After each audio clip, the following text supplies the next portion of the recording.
inaan idin sheego dhamaystirka dastuurka waxa uu qayb ka yahay ahmiyadaha waaweyn ee hor yaalla haddii aan nahay shacabka Soomaaliyeed haddii aan nahay kuwa ammaanada haya iyo kuwa ammaanada loo dhiibtay waxaan rabaa inaan idin sheego marka lafdhabarka shaqada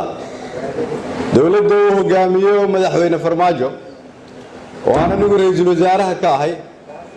waxay ku fadhidaa sidii awoodda ay haystaan kuwa loo dhiibtay ammaanada oo aan anigu ka mid ahay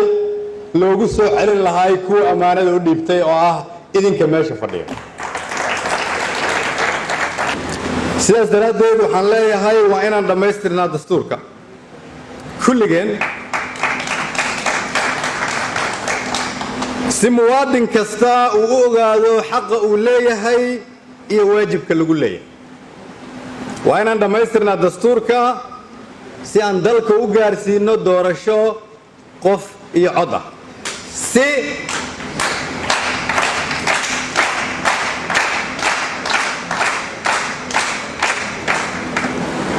waa inaan dhamaystirnaa dastuurka si aan dalka u gaarsiinaa doorasho qof iyo cod ah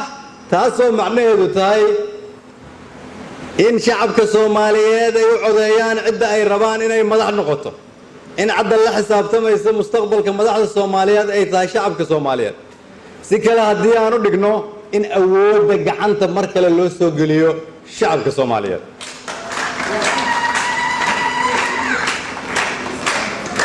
dastuurka waa in la dhamaystiraa si hay'adaha dawladda ay ugu kala qaaxnaato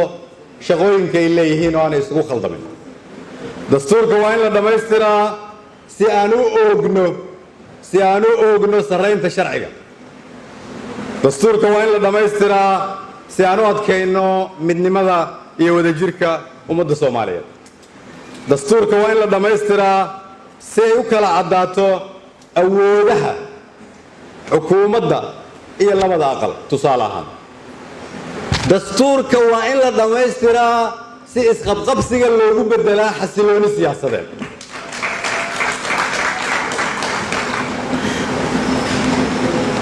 dastuurka waa in la dhamaystiraa si loo kobciyo dhaqaalaha dalka dastuurka waa in la dhamaystiraa si aan dib ugu yeelno qarannimada dalkeenna una diyaarino jiilasha naga dambeeya inay naga guddoomaan Soomaaliyada ay xaq u lahaayeen waxaan halkan markaa ka caddaynayaa xukuumaddaydu waxay ku ballan qaaday inaan bixin doono $3 milyan oo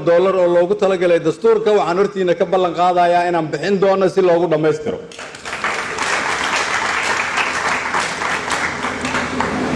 laakiin waxaan rabaa ballanteennu inay ahaato